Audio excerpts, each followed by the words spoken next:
Herkese merhaba, kanalıma hoş geldiniz. Arkadaşlar bugün sizinle yine iki şişle yapacağımız bir model anlatacağım.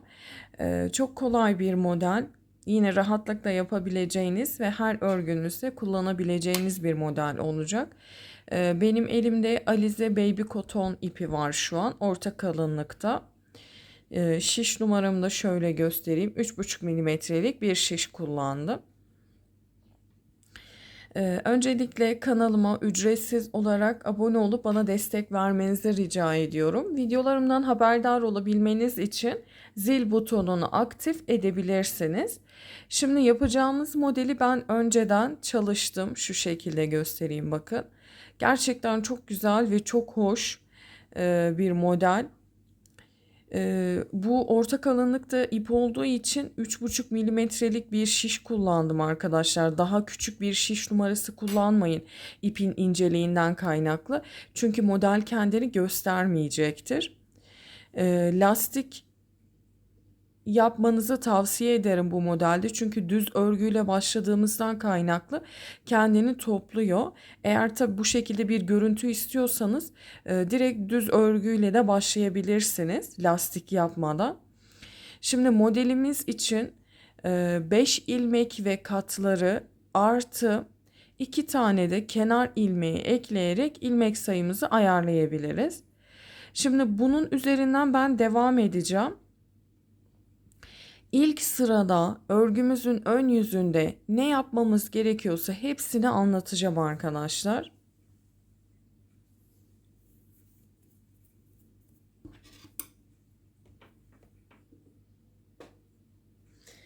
Şimdi örgümüzün ön yüzündeyiz. Sıramızın sonuna kadar tüm ilmeklerimizi ipim arka tarafta bakın düz örerek devam ediyoruz.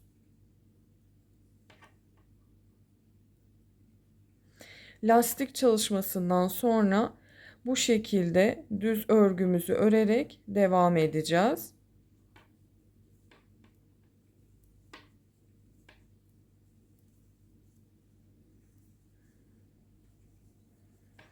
Ben düz ilmeklerimi bu şekilde alıyorum. Sizler tabii farklı alıyor olabilirsiniz. Sıramızın sonuna kadar tüm ilmeklerimizi düz örerek sıramızı tamamlayalım. Bakın şu şekilde. Sıramın sonuna kadar tüm ilmeklerimi düz ördüm. Kenar ilmeğimi de düz ördüm ve örgümüzün birinci sırasını tamamlamış olduk.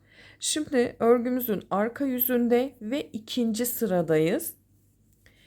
Burada ise tüm ilmeklerimizi ters örgü örerek sıramızın sonuna kadar devam edeceğiz.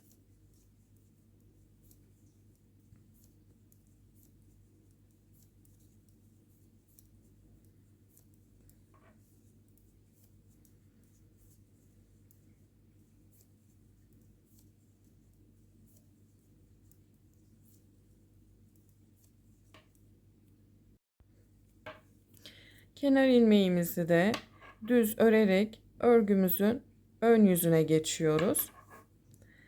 Şimdi şöyle göstereyim size, bakın düz örgülere devam edeceğiz. Örgünün 3. sırasındayız ve yine sıramızın sonuna kadar düz örgülerimizi örerek devam ediyor olacağız. 5 sıradan oluşan bir model, hatta 6 sıradan oluşan bir model arkadaşlar. Ama gerçekten hiç kafa karıştırmayan, çok rahatlıkla yapabileceğiniz bir çalışma. Şimdi sıramızın sonuna kadar tüm ilmeklerimizi düz örgümüzü örerek devam edelim.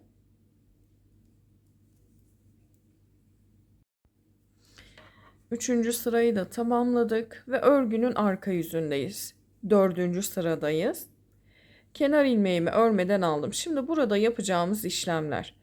Bir tane arttırdım, bir tane ters ördüm. Bir tane arttırdım, bir tane ters ördüm.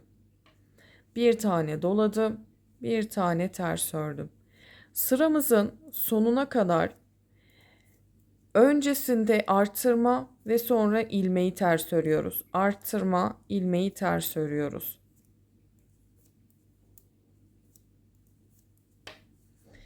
Sıramızın sonuna kadar her bir ilmekten önce bu şekilde artırma yaparak örgümüzün bu sırasında tamamlamış olacağız.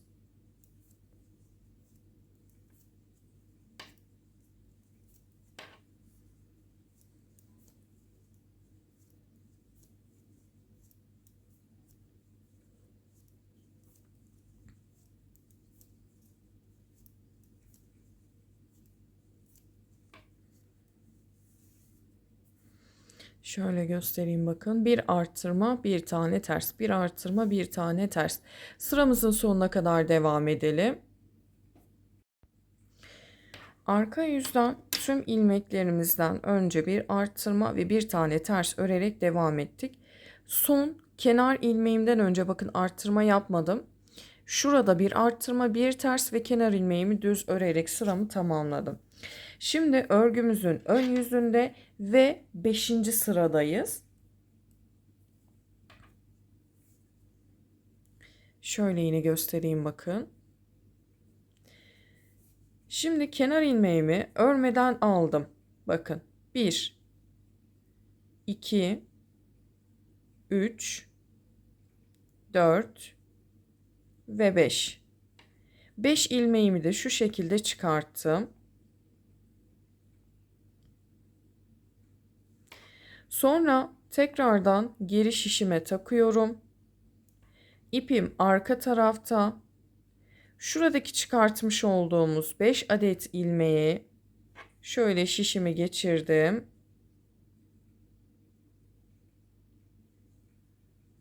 Bir tane ördüm. Bir tane artırma yaptım. Tekrar arasından battım. Bir tane daha ördüm. Burada 3 tane ilmeğimiz oldu. Tekrar bir tane daha doladım. Aynı yerden battım.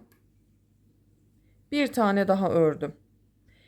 Şu an 5 tane ilmek çıkarmış olduk ve şuradaki ilmeklerimizi bırakıp şu şekilde genişletiyoruz arkadaşlar. Yine 1, 2, 3, 4 ve 5. 5 tane ilmeği aldım, düzelttim ve karşı tarafa tekrar geçirdim. İpim arka tarafta.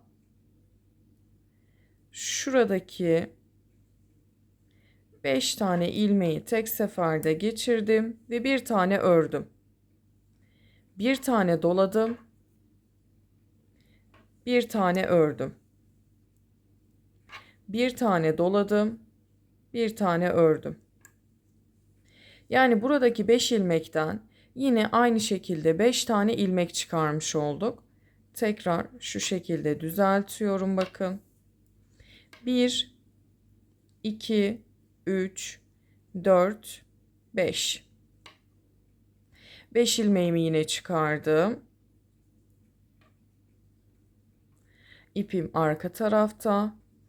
Şöyle 1, 2, 3, 4 ve 5. Şu şekilde. 1, 2, 3, 4, 5 ilmeğimi çıkarttım, düzelttim. Diğer şişime geçiriyorum. Aynı şekilde sıramızın sonuna kadar 5 ilmeği tek seferde örerek içerisinden de 5'er ilmek çıkartarak devam edelim. Sıramızın sonuna kadar aynen bu şekilde devam ettik arkadaşlar. Bakın şöyle göstereyim. Şimdi örgümüzün arka yüzünde ve 6. sıradayız. Burada ise tüm ilmeklerimizi ters örerek devam edeceğiz. Her bir ilmeği örerek. Şimdi modeli yeni baştan anlatmam gerekirse 5 ilmek ve katları demiştik. Artı 2 tane de kenar ilmeği ekliyorduk. Aynı zamanda 1. sıra düz, örgünün ön yüzünde. İkinci sıra arka tarafta tüm ilmekler ters. Üçüncü sıra tüm ilmekler düz. Dördüncü sırada ise bir tane ters ve bir tane arttırma şeklinde devam ettik. Beşinci sırada ilmeklerimizi boylarını uzatarak yaptığımız arttırmalar dahilinde. Sonrasında hepsini tek seferde örüp içerilerinden beşer tane ilmek çıkartarak devam ettik.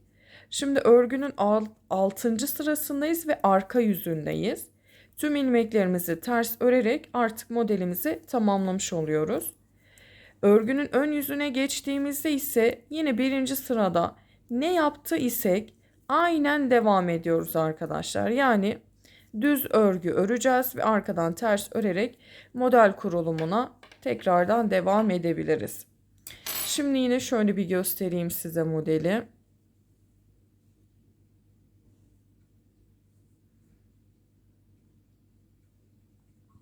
Gerçekten çok güzel ve çok kolay bir model oldu.